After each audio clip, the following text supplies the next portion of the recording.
The current study investigated processing speed performance as a predictor of delusional proneness in older adults. Previous research has demonstrated that there is a subset in the general population that experiences higher rates of auditory verbal hallucinations and delusions, yet no overt clinical distress or impairment. Other research examining delusional proneness in adults has specifically focused on investigating how delusional proneness affects the processing of affective stimuli. But no studies have looked more generally at the relationship between delusional proneness and executive functioning or processing speed. Therefore, the purpose of the current exploratory study was to investigate processing speed and executive functioning as it relates to delusional proneness in a healthy adult sample. Participants for this study were gathered from the Nathan Klein Institute Rockland sample, which is a New York-based community sample of adults across the lifespan.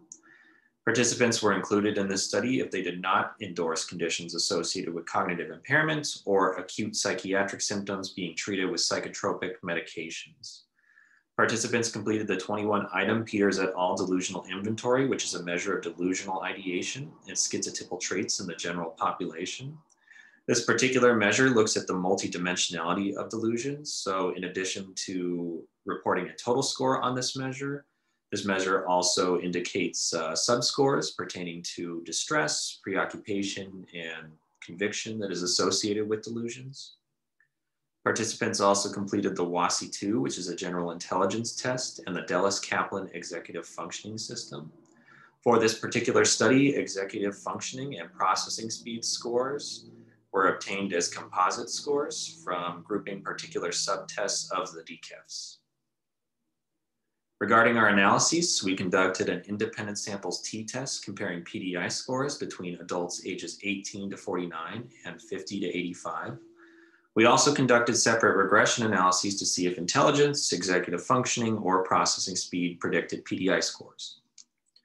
In terms of our results, generally younger adults endorsed higher scores across all dimensions of the PDI, and we found significance across all of these dimensions when comparing to adults ages 50 to 85. Despite these higher scores, however, PDI scores for younger adults were not predicted by intelligence, executive functioning, or processing speed capability. We did find, though, that processing speed did in fact predict PDI scores in older adults, such that older adults with faster processing speed capability actually scored significantly lower on all of the PDI dimensions, except for distress. Intelligence and executive functioning did not predict PDI scores for older adults, though.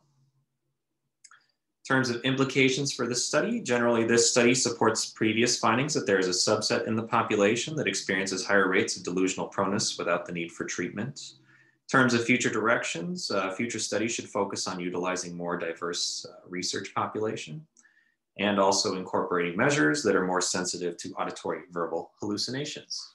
Thank you.